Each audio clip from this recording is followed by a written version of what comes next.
하나님 말씀은 출애굽기 39장 22절에서부터 26절까지 말씀을 같이 우리가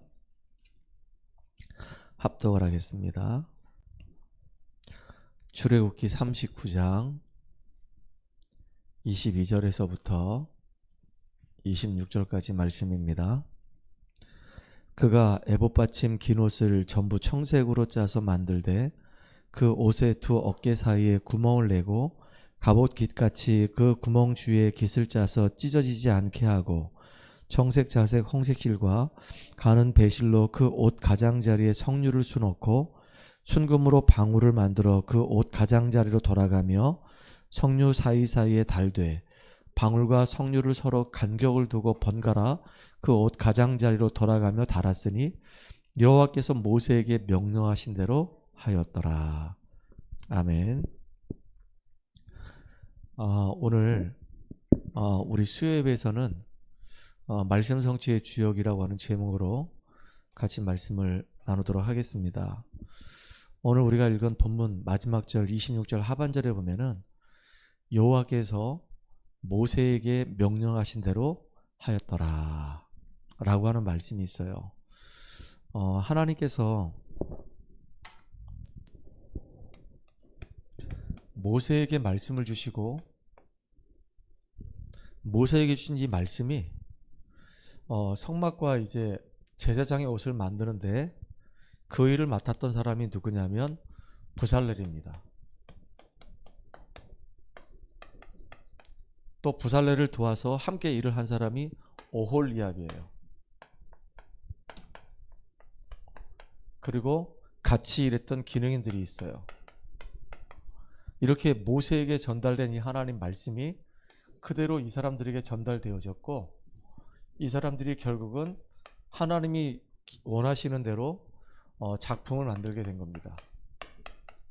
작품은 여러분 알다시피 하나는 성막이었고 또 하나는 이제 제사장의 옷들이었습니다.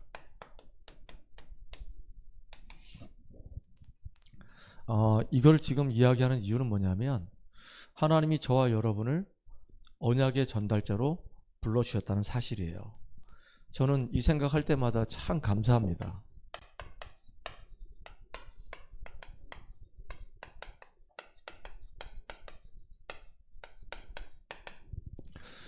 이번 주에 이 언약의 이 전달자라는 이 말이 되게 이렇게 마음속에 참 감사함으로 이렇게 다가왔어요. 왜냐하면 누구나 다 과거가 있습니다. 과거가 없는 사람은 단 한 명도 없죠. 근데 문제는 뭐냐면 이 과거의 상처입니다. 이 과거의 영적인 이 문제가 이게 유전적인 부분도 있어요. 때로는 이게 환경적인 부분도 있습니다. 이런 문제 때문에 유전적인 문제와 이 환경적인 문제가 결합을 해가지고 영적인 문제가 돼서 계속 어려움을 당하죠. 저는 청소년 시기 참 힘들고 어려운 시절을 좀 보냈습니다. 우리 아버지가 술을 참 좋아하셔가지고 그 술 때문에 우리 어머니도 내 형제들도 저도 어려움을 참 많이 겪었어요. 술 드시는 분들이 술을 좀 드시고 나면 조용히 그냥 주무시면 되는데 우리 아버지 같은 경우에는 조용히 안 주무셨거든요. 불러가지고 계속 뭔가를 자꾸 얘기하셨거든요. 이야기하는 거 참 좋죠. 밖에서 이렇게 누구하고 만나가지고 기분 안 좋았던 거 있으면 집에 와가지고 이런 사람들 때문에 이런 일 때문에 기분이 안 좋았다. 아버지가 참 이렇게 힘들게 오늘 하루를 살으셨구나. 이해가 충분히 됩니다. 그런데 그 이야기를 한 번만 하면 되는데 10시에 딱 불러서 앉혀놓고 새벽 4시까지 완전히 오디오 튼 것처럼 계속 이렇게 반복을 합니다. 거의 막 미칠 것 같죠. 그 다음날 나 수업 들으러 가야 되고 학교에서 애들 지도해야 되는데 참 너무너무 힘들었어요. 그리고 아버지 제가 그 얘기 들었는데요.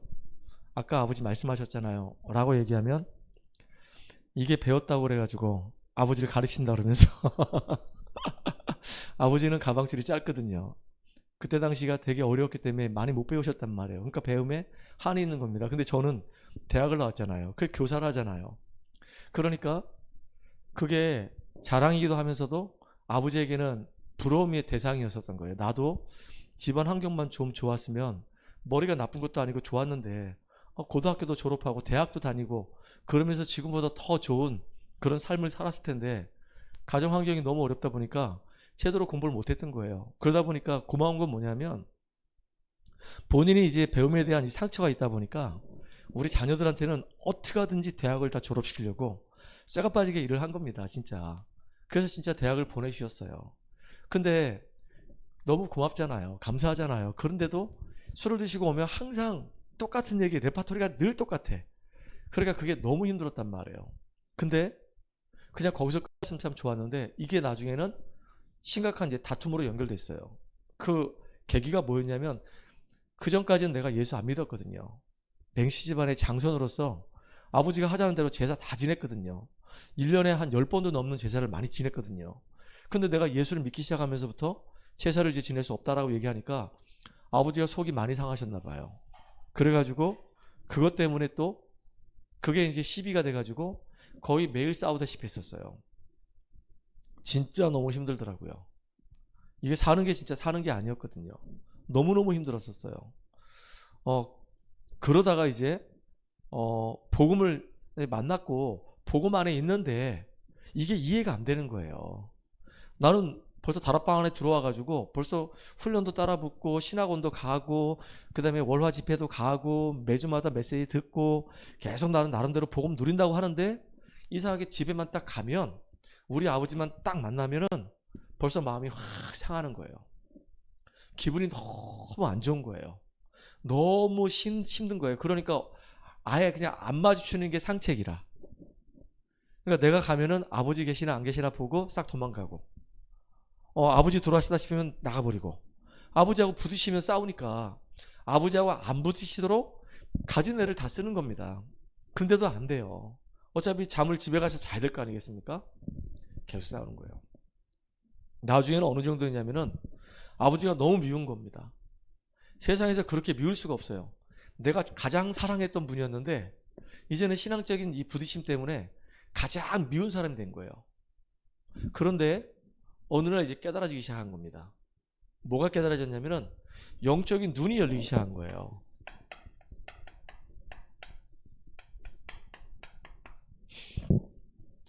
그동안 그렇게 내가 메시지를 들었는데 이제 어떤 생각이 들었냐면은, 우리 아버지가 예수 믿는가 안 믿는가, 이 질문을 던지기 시작한 겁니다. 아버지는 그 당시에 예수 안 믿으셨거든요.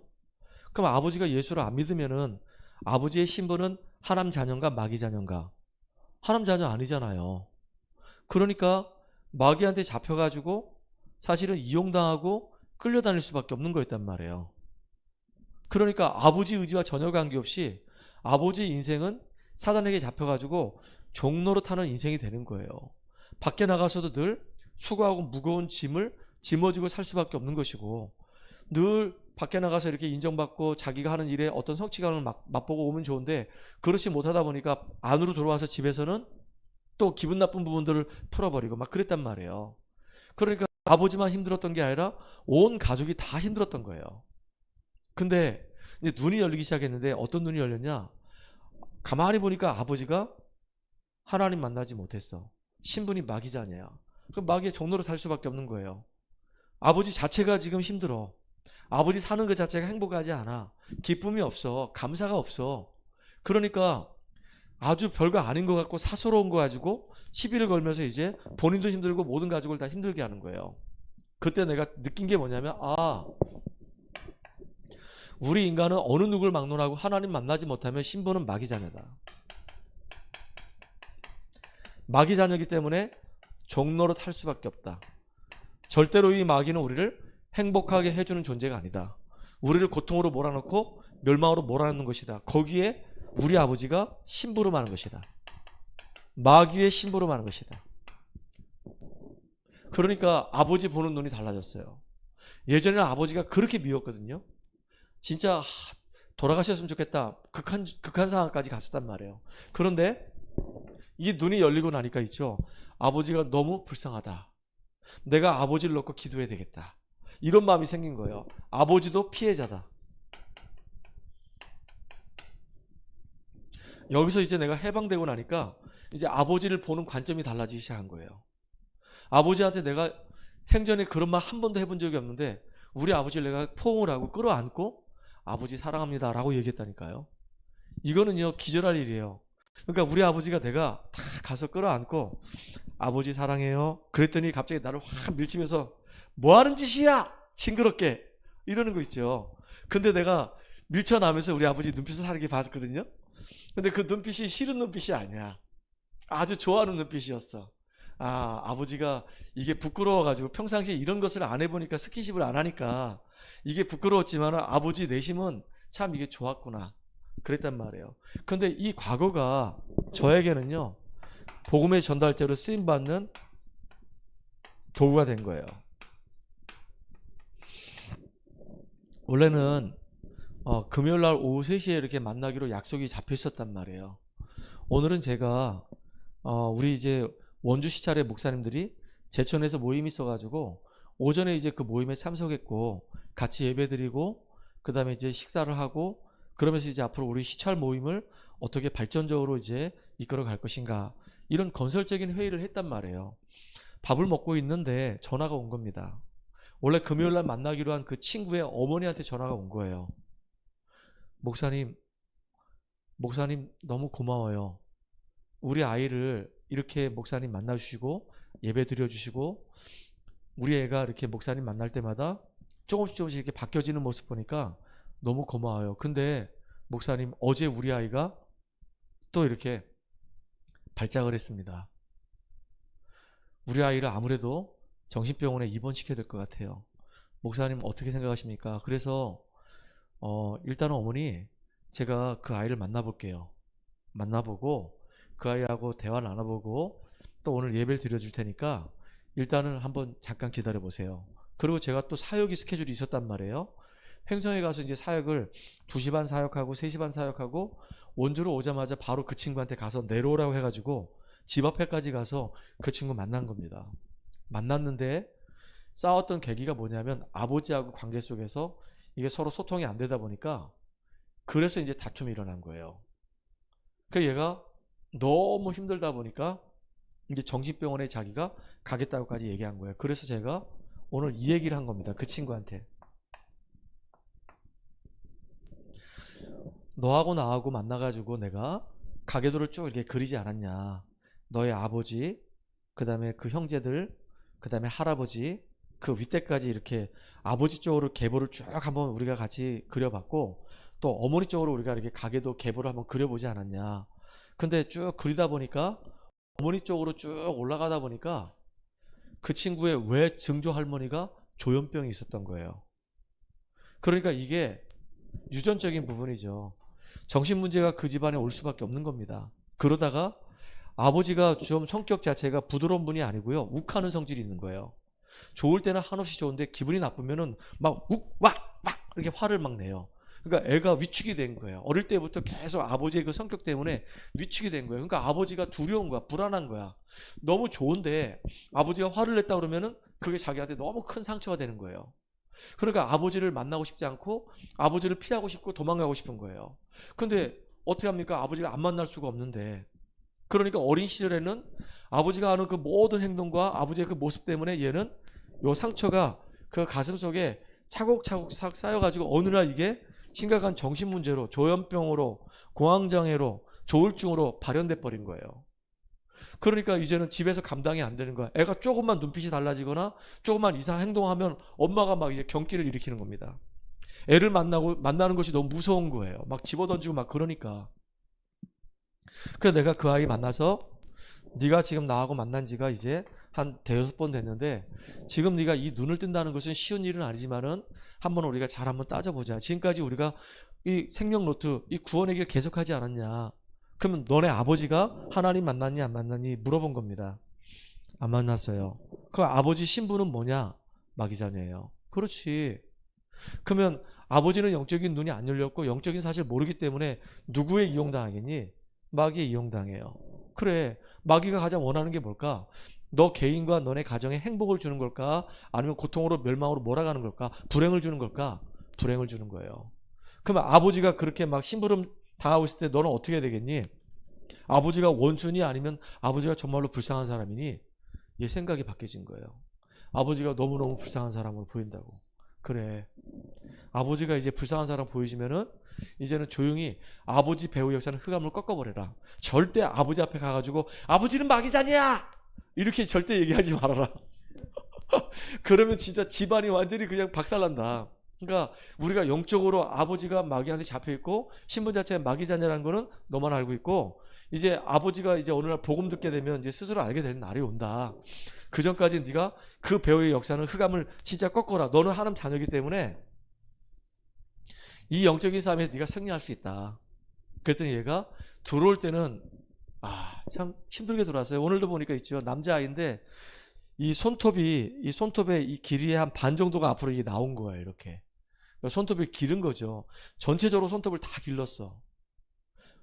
야, 그러니까 이게 손톱을 딱 날 세워가지고 탁 긁으면 완전히 얼굴에 상처가 잔뜩 나겠어. 근데 발가락도 보니까 발톱을 너무 많이 기른 거예요. 그래서 일단은 네 손톱 소지부터 하자. 손톱을 이렇게 이쁘게 잘라라. 남자가 여자도 아니고 매니큐어도 안 바르는데 요즘 여자들도 보면 손톱 그렇게 길게 기는 사람 없다. 그러니까 손톱을 좀 깎아라 그랬더니 네, 알겠습니다. 꼭 깎아야 된다? 네, 알겠어요. 그리고 얘가 이 머리카락 있잖아요. 머리카락을 보통 사람들 보면 이 눈썹 위에서 이렇게 다 정리하잖아요. 이마를 이렇게 보이잖아요. 근데 걔는 이 머리카락을 이마를 내려와서 눈썹을 내려와서 이 눈 밑에까지 머리카락을 딱 이렇게 내려놨어요. 이렇게. 그래서 이건 네가 지금 세상하고 지금 단절되어 있다라고 하는 표현이다. 네 머리카락 사이로 지금 세상을 보려고 하는 거 아니냐. 사람이 두렵고 사람 만나고 싶지 않고 환경이 싫은 거 아니냐. 그러니까 이 상황부터 우리 정리하자. 머리 여기 지금 뒷머리 지금 긴데 뭐 뒷머리 길게 뭐 기르는 건 뭐 상관없는데 앞머리 좀 정리하자. 이렇게 깔끔하게 이쁘게 딱 정리하자. 또 잘생겼는데 앞머리 뭐 정리하는 게 뭐 문제가 되냐 그랬더니 아니에요 목사님, 미용실 갔다 올게요. 미장원 갈게요. 그래, 그럼 앞머리 자르게 되면은 앞머리하고 뒷머리하고 밸런스가 안 맞는다. 그러니까 이제 겨울이니까 춥지 않도록 그 미장원에 있는 그 원장님한테 잘 얘기해서 머리 이쁘게 카트해라. 다음 주에 너 만날 때 손 내가 소지한 거 보고 머리 이쁘게 깎은 애 볼 거다. 알았지? 그랬더니 알겠대요. 너 어제 어떻게 했니? 머리 안 감았어요. 너 오늘 어떻게 했는데? 머리 안 감았어요. 그러니까 너 올 때 냄새 나잖아. 그러니까 제발 좀 깨끗하게 하자. 그러니까 알겠대. 내가 있죠. 그 친구 만나서 얘기하는데 참 감사한 게 뭐냐면 제가 뭐라고 복음의 메시지를 하면 얘가 그 말씀을 알아듣고 그대로 실천하려고 해요. 참 이게 너무 감사하죠. 그래서 이번 주는 야 진짜 내가 복음 가지고 있다는 게 너무 감사하고 이 복음을 내가 전달할 수 있는 이 자리에 내가 있다는 게 너무 큰 축복이라는 사실을 확인하게 됐어요. 구약에 보면은 구약에 이렇게 언약의 전달제로 쓰임 받은 사람들이 있습니다. 뭐 다예요. 굉장히 많은데 우리가 지금 출애굽기를 읽고 있으니까 출애굽기를 중심으로 해서 가나안 땅 정복하는 걸 중심으로 해서 잠깐 얘기할게요. 하나님이 이스라엘 민족들이 전체가 다 애굽 땅에 종로로 살 때 하나님이 누굴 부르셨냐? 모세를 부르신 겁니다. 모세를 찾아오셨고 모세에게 나타나셨고 모세에게 하나님이 언약을 주신 겁니다. 이스라엘 민족들이 애굽 땅에서 지금 종살이 하고 있는데 그들의 우고를 내가 보고 그들의 고통을 내가 보았다. 너는 가서 그들을 그 애굽 땅에서 건져내는 귀한 사역을 감당해라 라고 얘기한 겁니다. 그런데 이 모세가 그 당시에 이스라엘 민족이 몇 명이냐면 신학자들이 얘기하는데 한 200만쯤 된대요. 200만. 그럼 모세 혼자서 200만이면 우리 강원도 도민 전체 합친 것보다 많거든요. 그러면 어떻게 200만한테 다 전달할 수 있었겠냐고요. 하나님의 이 말씀을. 그러니까 모세가 어떻게 했냐면 각 지파의 장로들에게 하나님의 계획을 전달한 겁니다. 그러니까 장로들은 또다시 각 지파의 뭐 수장들이 있겠죠. 수장들에게 전달한 겁니다. 이 수장들은 또다시 전달한 거예요. 이렇게. 그래서 모세가 한번 얘기하면 그게 장로들에게, 그게 이제 각 지파의 수장들에게, 그 다음에 또 그 밑에 있는 중간 사역자들에게 다 전달돼서 이스라엘 전 백성들에 쫙 다 전달된 겁니다. 그래서 결국은 6월절 어린 양의 피 바르고 이스라엘 전 백성이 출애굽하는 놀라운 하나님의 역사를 맛보게 된 거예요. 문인방과 문설주에 어린 양의 피를 발라라. 이게 이제 6월절의 시작이잖아요.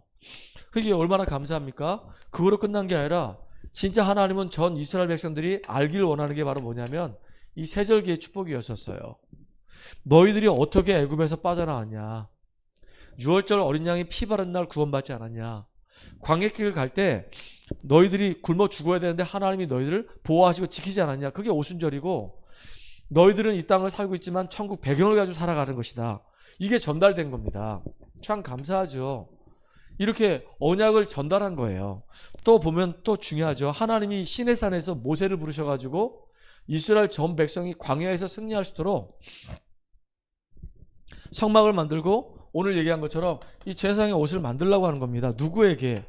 모세를 부르셔가지고 하나님이 지금 성막을 만들려고 부살렐, 오홀리압, 그 다음에 많은 기능인들 부르셔가지고 얘기하신 겁니다. 그래서 이들이 만든 게 바로 뭐냐면 성막을 만들어서 하나님께 예배 드릴 수 있도록, 제사장의 옷을 만들어서 제사장이 어떤 일을 하는지 알 수 있도록, 참 이게 너무너무 중요한 역할들을 했어요. 특별히 제사장의 옷만 만든 게 아니라 대제사장의 옷을 만들어서, 오늘 우리가 읽은 장면은 대제사장의 옷을 만든 장면이에요. 그 제사장의 옷 위에 겉옷을 입었어요. 파란색으로 또 이렇게 옷을 또 하나 더 입어요. 그리고 그 위에다가 에봇을 딱 더 입어요. 그리고 에봇 앞에 흉패를 붙여요. 이스라엘 백성 전체를 가슴에 담고 기도하라는 얘기란 말이에요. 그리고 머리에는 여호와의 성결이라고 하는 이 관을 딱 둘러썼단 말이에요. 그러니까 이렇게 하나님이 하신 말씀을 모세가 그대로 마음에 담고 그 말을 이 사람들에게 전달했는데, 이렇게 귀한 작품들이 나와서 이스라엘 전 백성이 애굽에서 승리하도록 그렇게 만들어 놓은 거란 말이에요. 참 이게 너무 감사하죠. 이거로 끝나지 않았어요. 이제 모세 시대가 사라지고 모세 이후에 여호수아 갈렙이 모세의 바톤을 이었어요. 하나님 분명히 말씀하셨거든요. 모세 부르실 때 출애굽만 얘기하신 게 아니에요. 이 모세에게 뭘 얘기하셨냐면 가나안도 얘기하셨어요. 그러니까 여호수아 이 갈렙이 모세에게 주셨던 그 언약을 그대로 붙잡고 언약궤 중심의 삶을 살아가는 겁니다. 언약궤를 따라갔더니, 하나님의 말씀을 그대로 따라갔더니 이게 요단이 갈라지게 되고, 나중에는 여리고가 무너지게 되고, 심지어는 가나안 땅 정복하는 일이 벌어져요. 이게 무슨 말이냐면 지금 우리 이야기예요. 하나님이 강단을 통해서 우리에게 말씀을 주시게 되면, 하나님이 목사님에게 성취될 말씀을 주시게 되면 그 목사님이 그 말씀 붙잡고 기도하면서 교회와 우리 성도들이 그 말씀의 성취를 맛보도록, 응답을 누리도록 강단에서 말씀을 주신단 말이에요. 그러면 우리 성도들 그 말씀 붙잡고 기도하면서 내 삶에 그 말씀을 실현시키는 거란 말이에요. 그러니까 보세요. 나의 현장에 변화가 일어나기 시작해요. 오늘 내가 만난 그 친구는 1대1로 만났지만 그 개인의 현장이 변화가 일어나는 응답들을 나는 확인했거든요. 나는 가서 심부름한 것밖에 없어요. 내가 말씀에 전달자로 내가 쓰임받은 것밖에 없는데 그 친구가 이렇게 힘을 얻는 모습을 봤어요. 그 어머니가 뭐라고 고백하냐면, 목사님 지난번에 금요일날 우리 아이가 가장 힘들 때 목사님 잠깐 만나가지고, 사실은 잠깐 아니었거든요. 1시간 반을 만났거든요. 잠깐 만나가지고 그 아이를 목사님께 같이 이제 뭘 했는지 모르지만 예배를 드리고 뭐 이렇게 같이 상담을 했는데, 자기가 퇴근해서 집에 와보니까 애가 완전히 싹 돌변해 있다는 거예요. 너무 애가 상태가 좋은 상태로 바뀌어져 있다는 거예요. 그러니까 진짜 그 목사님 누군지 몰라도 그 목사님 만나서 우리 아이가 이렇게 바뀌어지는 거니까 너무 감사하다. 그 오늘 감사하다는 말을 몇 번 했거든요. 내가 오히려 더 감사해요. 참 감사하죠. 이 구약에 보니까 뭐 모세, 여호수아, 갈렙만 있겠습니까? 언약의 성취의 주역으로 얼마나 많은 사람이 쓰임받았겠습니까? 렘넌트 7명이 다 그 주역들이에요. 요셉도 그랬고, 다니엘도 그랬고, 사무엘도 그랬고, 다윗도 그랬고, 다 언약 전달자예요. 근데 오늘은 내가 출애굽기 보기 때문에 가나안 땅까지만 얘기한 거란 말이에요. 그러니까 내가 하나님의 말씀을 통해서 은혜 받고 그 말씀의 성취의 주역으로 내가 쓰임 받으면 나의 현장은 나 한 사람 때문에 변화되는 역사가 일어날 수밖에 없어요. 영적인 눈을 뜨고 진짜 영적인 싸움하라 그 얘기예요. 사단에게 속지 말고 사단의 놀이터가 되지 말고 진짜 우리가 하나님이 나와 함께 하시고 예수가 정말로 그리스도라는 사실이 현장에서 그대로 이루어지도록 우리가 영적인 싸움에 승리하는 주역 되기 바랍니다. 특별히 신약을 볼게요.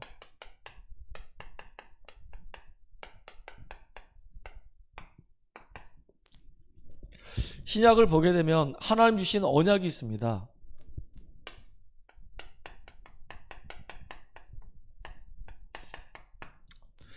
하나님이 주신 가장 중요한 언약이 뭘까요?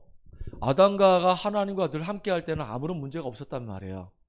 근데 이 창세기 3장 그 사건 때문에 우리 인간은 죄 아래 놓이게 되고 영이 죽어버리게 되고 사단에게 딱 잡혀서 이제부터는 완전히 정말로 흑암 가운데 운명 가운데 멸망 속에 구렁텅이에 이제 빠진 인생이 된 거예요. 근데 하나님이 그때 창세기 3장 15절에 여자의 후손이 뱀의 머리를 깨뜨릴 것이라고 원시복음을 주셨단 말이에요.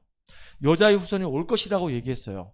그 여자의 후손이 뱀의 머리 박살낼 것을 말씀하셨어요. 그리고 또 창세기 6장 14절에 보니까 방주를 만들래요. 방주 안에 들어가기만 하면 못생겨도 괜찮아요. 못 배워도 괜찮아요. 가난해도 괜찮아요. 질병이 있어도 괜찮아요. 방주 안에 들어가기만 하면 누구든지 다 살아요.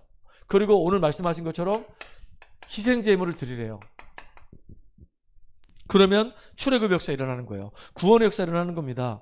그리고 이스라엘 민족이 완전히 바벨론에 포로 잡혀갔을 때 그때 이사야를 통해서 하신 말씀이 보라 처녀가 잉태하여 아들을 낳을 것인데 이름을 임마누엘이라 하리라. 여기 되게 중요해요. 처녀라고 하는 말이 있어요.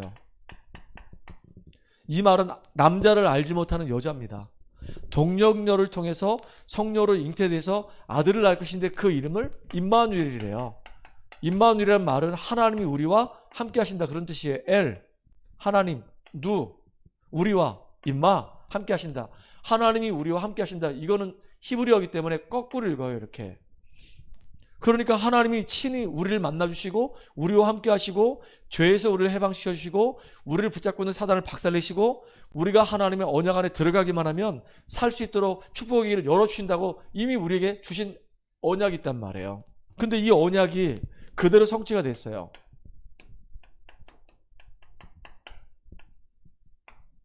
참 이게 너무너무 기가 막힌 일입니다. 말씀이 육신이 되어서 오셨다 그랬어요. 요한복음 1장 14절에 보니까 말씀이 곧 하나님이신데 그 하나님께서 육신이 돼가지고 이 땅에 오셨단 말이에요. 그래서 동정녀 마리아의 몸을 통해서 이 땅에 오셨어요. 아들을 낳을 것인데 그 이름을 예수라 하라. 그 이름의 뜻은 자기 백성을 저들의 죄에서 구원할 자다 그런 뜻이에요. 구원자. 그리고 예수님이 이 땅에 오셔서 하신 일이 바로 뭐냐면 그리스도의 일을 하신 겁니다. 예수님이 오셨는데 이름을 예수라고 하라고 했잖아요. 근데 예수의 이름의 뜻은 구원자란 말이에요. 우리를 구원하기 위해서 인간의 몸으로 이 땅에 오셨어요. 그리고 그분은 그리스도 일을 하셨단 말이에요. 그리스도 그 말은 삼직분을 말하는 거예요. 그래서 사단의 권세를 완전히 박살내셨어요. 진짜 말씀하신 대로 사단을 박살내셨거든요. 그리고 우리의 죄 문제를 해결하기 위해서 죄가 없는 몸으로 예수님이 대속 제물이 되셨어요. 실제로 십자가에 피 흘려 죽으시면서 우리의 죄를 다 대속하셨어요. 그리고 요한복음 16장 6절에 14장 6절에 보니까 나는 길이요 진리요 생명이니 나로 말미암지 않고는 아버지께로 올 자가 없다 그랬습니다. 이렇게 하나님 만날 수 있는 유일한 길을 열어주신 겁니다. 구약에 그렇게 예언되었던 이 어마어마한 이 하나님의 이 말씀이 그대로 예수 그리스도를 통해서 이 땅에서 다 성취되고 실현돼 버렸어요. 그렇다고 한다면 지금 우리가 이제 해야 할 일은 다른 게 아니고요. 다른 게 아니고 우리는 이제 이걸 우리 삶 속에 적용하면 되는 겁니다. 어떻게 적용하면 될까요? 요한복음 3장 16절이에요. 하나님이 세상을 이처럼 사랑하사 독생자를 주셨으니 이는 저를 믿는 자마다 멸망하지 않고 영생을 얻게 하려 하심이라. 하나님은 우리가 멸망받는 거 원하지 않아요. 우리가 이 흑암 가운데 있는 거, 우리가 사단의 권세 아래 묶여서 고통받는 거 원하지 않고 영원한 생명 누리길 원하는 겁니다. 그래서 진짜 하나님이 우리에게 원하는 것은 믿음이에요. 어떻게 하면 될까요? 요한복음 1장 12절에 영접하는 자 곧 그 이름 믿는 자들에게는 하나님의 자녀가 되는 권세를 주셨다 그랬어요. 그러니까 이게 너무너무 큰 축복이에요.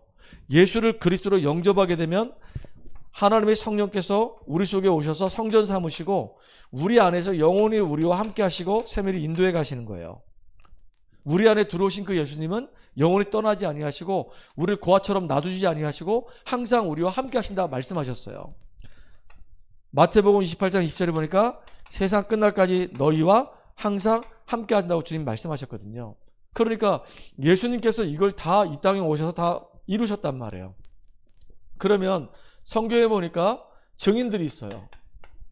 그 중에 대표적인 사람이 베드로입니다. 베드로가 너무 진한 고백을 했어요. 어떤 고백을 했냐? 주는 그리스도시요 살아계신 하나님의 아들이십니다 라고 고백하기 이전에 먼저 예수님이 베드로를 찾아오셔서 나를 따라가라. 내가 너희로 사람을 낚는 어부가 되게 해라. 처음부터 언약을 주셨어요. 나를 따라오라 그 얘기입니다.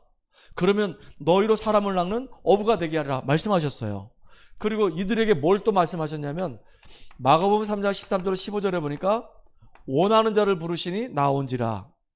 원하는 사람 부르셨어요. 아무나 부르신 것이 아니라 원하는 사람 부르셨어요. 그래서 뭐라고 얘기했냐? 함께 있기 위하며 또 나가 전도도 하며 귀신을 내어 쫓는 권세도 주기 위함이다 그랬어요.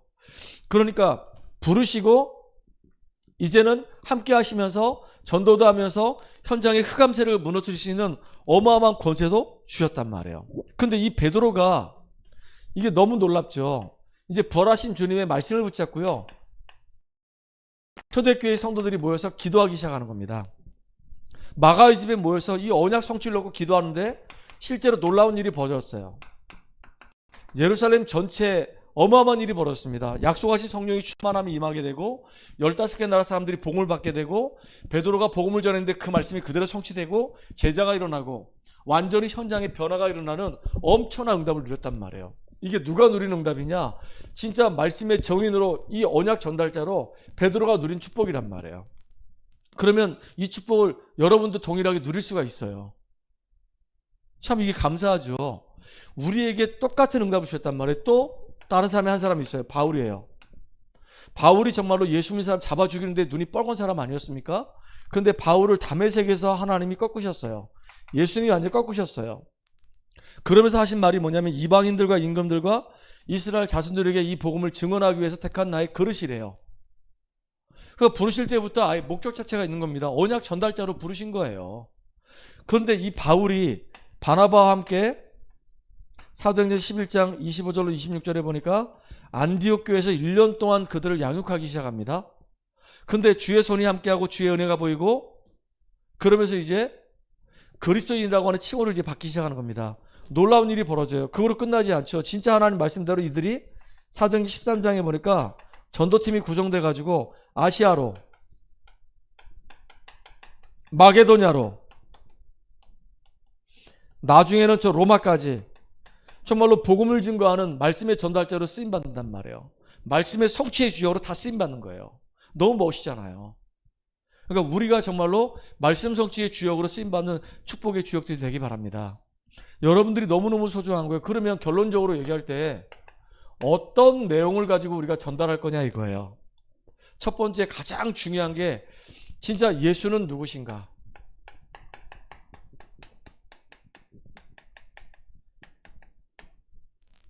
이번 각 지교에 가서 내가 물어본 겁니다. 예수님은 누구실까요? 크라이스트. 맞죠? 예수님은 누구실까요? 서영아.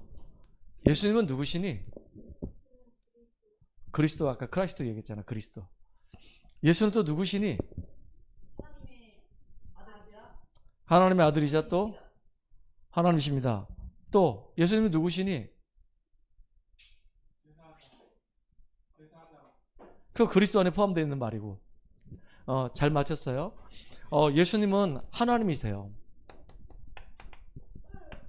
예수님은 창조주이십니다. 예수님은 하나님이시면서 하나님의 아들이셔요. 예수님은 우리를 구원할 구원자이십니다. 그래서 예수님이 하신 일이 바로 그리스도의 일을 하신 겁니다. 이게 너무 중요한 거예요. 그렇잖아요. 우리가 다 알고 있는 내용인데 예수님이 누구시니? 라고 물어보면은 대답을 못한단 말이에요. 그러니까 여러분들 진짜 예수님이 누구신지 딱 여러분 마음속에 딱 간직하고 담고 있기 바랍니다. 알겠습니까?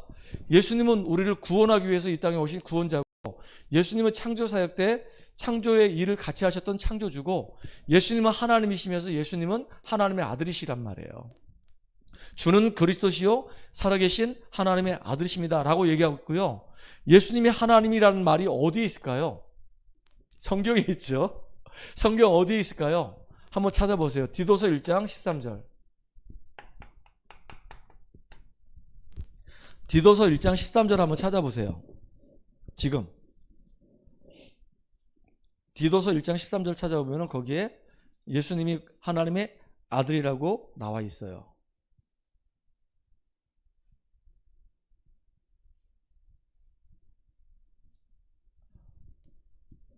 찾았습니까?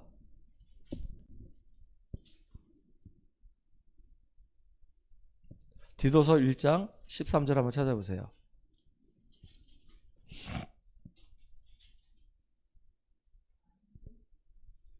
예? 디도서 1장 13절에 안 나와 있어요? 뭐라고 나와 있나요? 한번 읽어보세요.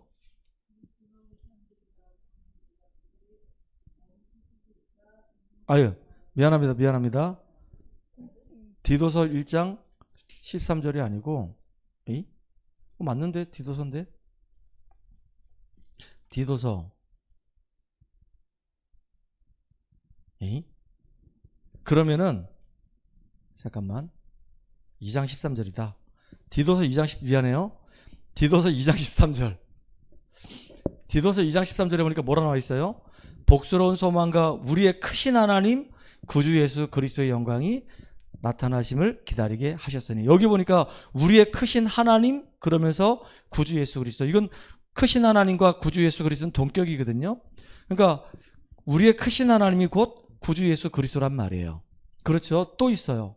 요한일서 5장 20절 한번 읽어보세요. 디도서 2장입니다. 요한일서 5장 20절 한번 읽어볼게요. 거기 뭐라 나와 있냐면요, 또 아는 것은 하나님의 아들이 이르러 우리에게 지각을 주사 우리로 참된 자를 알게 하신 것과, 또한 우리가 참된 자 곧 그의 아들 예수 그리스도 안에 있는 것이니 그는 뭐래요?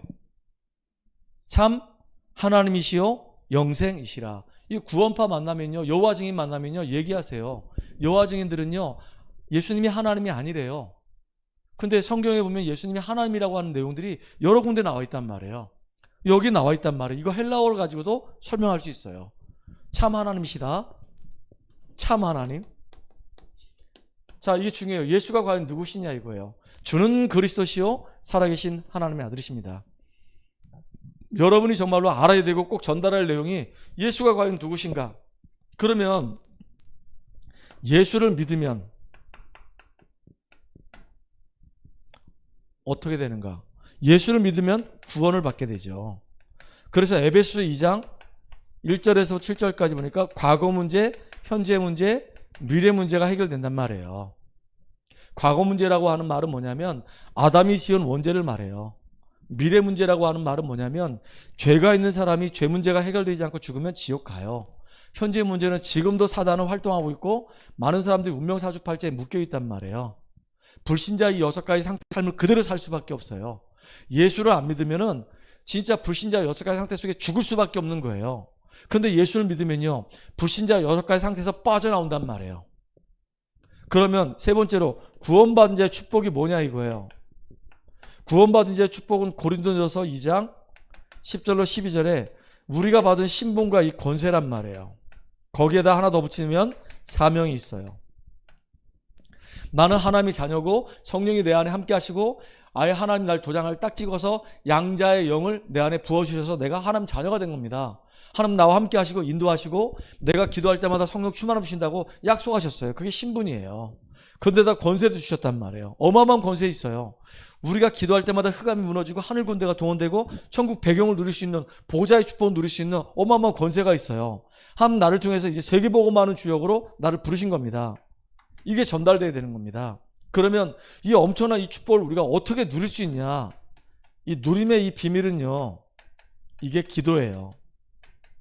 성경에 보니까 기도에 대한 약속이 굉장히 많이 나옵니다. 내 이름으로 기도하면 내가 시행하리라. 너희가 전에는 알지 못해서 구하지 아니하였으나 이제는 구하라. 그리하면 너희 기쁨이 충만하리라. 계속 기도하라는 얘기가 계속 나와요. 한번 찾아볼까요? 요한복음 14장 찾아볼게요. 13절 14절 찾아보세요.